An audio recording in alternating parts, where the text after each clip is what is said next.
Hi guys, welcome! In this video, we'll showcase the prowess of the brand new Sunlight hero class in a beta test server.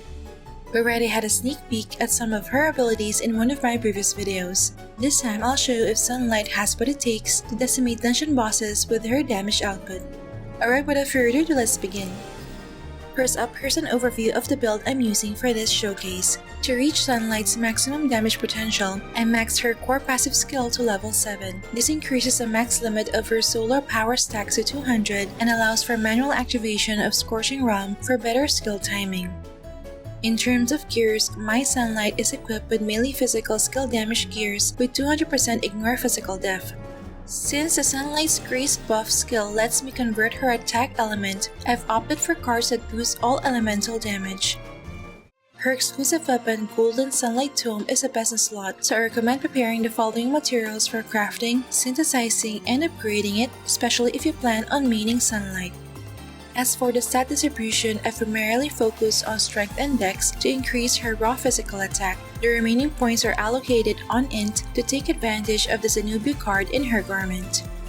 With this build and self-buffs, my Sunlight has the following stats to achieve optimal performance in PVE. Now let's see Sunlight in action by testing her against some of the current late-game PVE instances. Before entering the dungeon, I make sure she's buffed with Mill Beast and 6 stacks of original Willfish Steak, which enhances the damage of Path of the Sun. First, I'll try if my Sunlight can solo clear Ponepes Secret Realm. Before initiating combat, I cast Sunlight's Blessing and wait until her solar power stacks are maxed.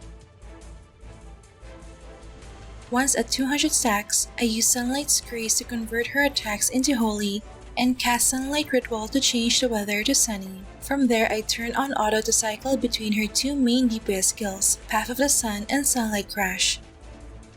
I only activate the Scorching Realm ultimate skill when needed, either to trigger the anti-fatal effect for survivability or to burst down the boss when its HP is already low.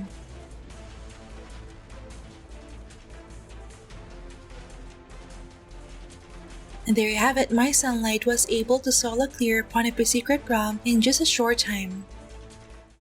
Next, let's see how Sunlight fares against Kain in Palace of Ghosts Legend difficulty. Since Kain is a fire element boss, I switch the water element attacks to deal twice the damage.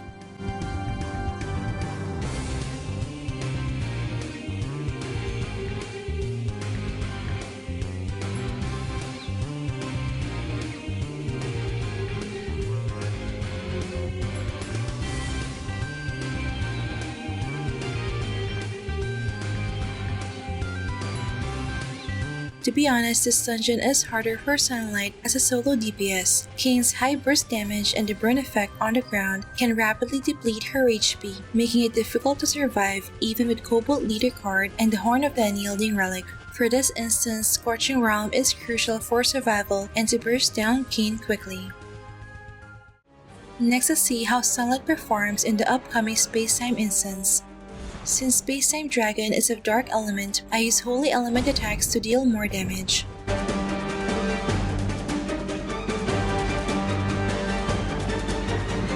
Sunlight can easily ignore the environmental effects in this instance, allowing her to shred through the boss's HP bar without any issue. However, keep in mind that this is just Brave difficulty. We'll have to wait and see if she can maintain the same performance in Legend difficulty in future updates. Lastly, for instances with large waves of mobs such as White Star Airship, Oracle Elite 18, and Constellation Tower, Sunlight struggles as a solo DPS. Without an Edgar Star card, she flinches frequently, making it difficult to consistently release skills. Her Solar Flame Shower AoE skill depletes her solar power stacks over time, which would reduce her damage potential. Additionally, there is usually not enough time to regenerate her solar power stacks before facing the next wave of monsters.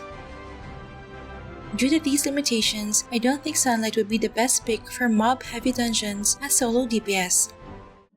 So there you have it, that's my Sunlight's performance in the current late-game PvE dungeons. Overall, I believe Sunlight is a powerful DPS that has lots of potential, especially in small-scale skirmishes. However, her manual skill operation might be a turn-off for some players who prefer auto-battle mechanics. What do you guys think? Could Sunlight replace other physical DPS classes in the current meta? Let me know your thoughts in the comment section below. I'll be releasing a full guide on her skill set and DPS build in another video, so stay tuned for that. Please note that the actual content may vary from what is presented in this video.